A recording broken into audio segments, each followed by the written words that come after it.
Welcome back, everyone, to Beyond the Veil. Glad to be here. Today, we're exploring guidance on spiritual development, focusing specifically on the work of Master Spiritwalker, a Blu-ray Reiki master. Right. We're looking at his philosophy on energy work, Reiki specifically, and also how he connects that to gaining clarity through what he terms clear seeing.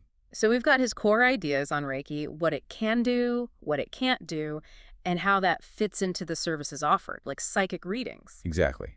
The aim is to see how these two paths work together. The inner energy work and then getting that outer clarity, maybe through asking the right questions. Okay, let's unpack this then. Yeah. Starting with the core philosophy Master Spiritwalker shares about energy work. Yeah, his foundational stuff. It's more than just like a list of benefits, isn't it? He lays out 9 areas where Reiki can help, and it feels like a whole system for transformation. That's a really good way to put it. It's a sequence, almost. It starts internally. Okay. The first area is mindfulness, basically observing your own thoughts, your habits. And this observation, he says, allows your subtle bodies to shift. That's where, old emotional stuff, triggers, tend to hang out. Change the energy, and you can respond differently. Right, you see the pattern, so you're not just reacting automatically. Precisely. And once you start seeing those internal patterns. Then comes manifestation, the second area. Yes. This is about reclaiming your power, shifting your personal vibration, letting go of feeling like a victim. Taking responsibility. Exactly. It's about owning your part in your life circumstances. Clean up the energy field, and the physical tends to follow. Which leads neatly into the physical side of things. Right. Point 3 is relaxation. This is often the most immediate thing people feel. Like calming the nervous system. Yeah. Softening muscles, quieting the mind. But, and this is crucial, Master Spiritwalker is really clear here. What's the distinction? Reiki supports the body. It creates the environment for healing. But it's absolutely not presented as some kind of magical cure. It doesn't replace proper medical care. That's such a grounded perspective. It keeps it real. It does. And that grounding continues with the next 2 points, presence and stillness. Points 4 and 5. This sounds like letting go of past stuff and future worries. Exactly. Using the Reiki precepts as a guide to focus on now, stepping off what he calls the hamster wheel of just, repetitive thoughts. And that stillness is fertile ground, right, for inspiration. That's the idea, which leads directly into number 6, intuition. Okay. If the mind's quieter, the energy's clearer, Spiritwalker says you can invite life force energy to your third eye. Kind of cleansing that intuitive center. Yeah, to help you connect with that deeper knowing, your soul's purpose, your calling, whatever term resonates for you. So we've gone from inner observation to physical relaxation to connecting with intuition. What are the last 3? They really tie it all together. Number 7 is faith. Not necessarily religious faith, but co-creating with a higher power. Noticing synchronicities, maybe? Feeling guided? Yeah, building that sense of trust, feeling heard and protected. Then there's the practical benefit, number 8, pain and healing. Okay, this is interesting. What does he say Reiki can do here? The guidance mentions it can help deaden pain, assist the body in healing more efficiently, sometimes providing relief, even temporarily, from things like headaches or fatigue, and helping with symptoms like anxiety. So, supporting the body's process. Exactly. And the final one, number 9, brings it full circle. Mind-body synergy. How our thoughts affect our physical selves. Precisely. Understanding how consciousness impacts ourselves. Being aware of the nervous system, emotions, thoughts, and how they literally show up in the body. It's a whole journey from just watching your thoughts to seeing the physical result. It's a really comprehensive roadmap, but just as important are the boundaries he sets, right? What Reiki isn't for. Absolutely critical. Yeah. Because this whole system is about conscious participation, not magic wands. Okay. So he explicitly lists 3 things Reiki won't do. First, it's not an instant fix. Right. Some people might feel immediate relief, but it's usually gradual. That's what he says. Most see improvements over time. It's a support, not a substitute for quality medical care. Makes sense. And the second limitation, it touches on spiritual bypassing, maybe. Yes, it's that Reiki is not a shortcut to enlightenment. Okay. It can make you more aware of the lessons you need to learn, the patterns you need to break. But you still have to feel the feelings, process the experiences, and consciously choose to release them. The energy helps illuminate the path, but you have to walk it yourself. You got it, which leads straight into the third and maybe the most important limitation, avoidance. Reiki won't help you sidestep problems you're unwilling to face. Exactly. He says it guides only after the pain and the lessons have been sort of honored. So what if someone is really struggling, maybe with like trauma? How does this work? Do you have to be ready first? That's a great question. The implication seems to be that the willingness to face it, even just starting that process, is the preparation. The energy work supports the clearing of what you are ready to acknowledge and release. So it's not about forcing readiness, but supporting the readiness that's there. Yeah, it seems like it. It creates a supportive space, but it doesn't remove the need for your own emotional work.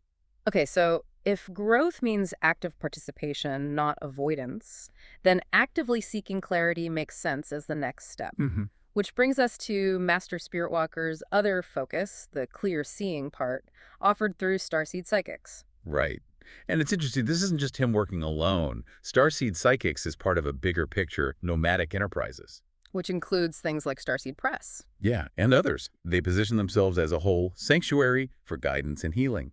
They even offer free consultations, which is helpful for people just starting out. And the main service, the sort of bread and butter, as they call it, seems to be clairvoyant readings. Definitely highlighted. And they're priced pretty accessibly, between $10 and $30, with good reviews noted. So what is clairvoyance according to this material? Clear seeing. Simply put, yeah, perceiving information, energies, things beyond our normal five senses. And the delivery method is quite specific. It is. They provide detailed typed documents through a secure link, so you have a lasting record of the reading. That structured approach seems to run through all their offerings. There's a huge range of readings listed on the site. Oh yeah, Archangel, Tarot, Pet Psychic, Shamanic, Aura, Numerology, lots of different tools and approaches. And they have dedicated sections for things like chakra services and psychic healing, too, linking back to the energy work. Right, reflecting that duality, the energy balancing and the insight gathering. And they also bundle things up. Like subscriptions and bundles. Exactly. They offer 10 psychic subscriptions and 9 psychic reading bundles. It acknowledges that for many people, spiritual seeking isn't just a one-off question, it's an ongoing journey. Okay, this is where I get really curious. The actual mechanics of clear seeing. Master Spiritwalker says it's active, not passive. So what does that look like for the psychic? Good question. It's described less like watching a movie with a fixed plot and more like, well, translating a symbolic language in real time. So it can manifest in different ways. Apparently, yes. Sometimes it might be vivid inner visions, like scenes playing out. Other times it could be seeing auras, energy fields, symbolic colors that need interpretation. Or even just flashes of insight, like words or numbers appearing mentally. Right, or mental images. The key seems to be the psychic's ability to actively interpret these impressions into meaningful guidance for the client. It's a skill. And because the future isn't set in stone, it's about illuminating possibilities based on where things are now. Exactly. It highlights likely paths, potential outcomes, given the current energy and choices. The goal isn't prediction, it's more about validation, getting a wider perspective. Empowering you to make choices that align with your authentic self. Precisely. The client's free will is paramount. The positive feedback mentioned, like from Master Psychic Spiritwalker reviewing another psychic, Starseed Gypsy Wind, emphasizes getting that clear, useful perspective. So if our choices steer the ship, then the quality of the guidance we get really depends on the quality of the questions we ask. Bingo. This is probably the most practical takeaway for anyone considering a reading: how to ask good questions. What are the big mistakes people make? The pitfalls. The guidance points out 3 main traps. First, avoid leading questions. Like, I'm definitely getting that promotion, right? Exactly. You're basically asking for a yes you already want. A better question is open-ended, like, what are the potentials for advancement in my career right now, and what steps might support that? Okay, shift from assumption to exploration. What's the second trap? The classic yes-no trap. These questions just limit the information you receive. Will I move house this year? Only gives you one bit of data. Right. A richer question will be something like, what insights can you offer about a potential move for me? What are the energetic implications or favorable timings? You get so much more depth. Makes sense. And the third pitfall sounds potentially frustrating. The sequentially dependent question. Oh yeah, this one can really waste your inquiries. The example given is perfect. Let's hear. Imagine you pay for, say, 3 questions. Question 1 is, will I get married soon?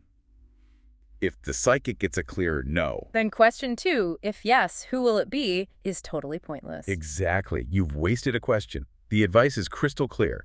Make sure every single question can stand on its own. Focus on what, how, and why. questions. So each inquiry gives you valuable information no matter the answer to the others. That's the goal. Maximize the insight you receive. So bringing it all together, this blend of internal energy support through Reiki and external clarity through well-asked questions and clairvoyance, that's the core value proposition here. It seems so. It's about empowering you, the listener, to navigate life with more purpose, more self-awareness, using both inner balance and clearer outer sight. Whether you're drawn to the Reiki side, maybe distant healing, or even learning the initiations from Master Spiritwalker, or you're seeking specific psychic guidance. The Starseed Psychics Marketplace, under Nomadic Enterprises, aims to provide that ecosystem of support. And for those who like to learn through reading, there's a whole library, too. Right, the spiritual book section is mentioned, with 11 different categories listed. Things like workbooks, home study courses, plenty to explore if you prefer self-study. We'll definitely put a link to those resources in the description for anyone interested in checking them out. Good idea. Which brings us, I guess, to our final thought for today. What stood out to you? It was that detail about the routing itself. The fact that it's delivered as a typed document via a secure link. It's not just a conversation that fades. Ah, so it becomes a permanent record. Exactly. He calls it a timeless record of insight. You can go back to that document weeks, months, even years later. And the idea is that you might see new things in it as you evolve. Precisely. As your life changes, as your own understanding deepens, you revisit that reading and suddenly layers of meaning that weren't apparent before might just click into place. So the initial reading isn't the end point. It's the start of an ongoing reflection. Yeah, a continuing conversation with yourself, guided by those initial insights. Pretty interesting way to think about it.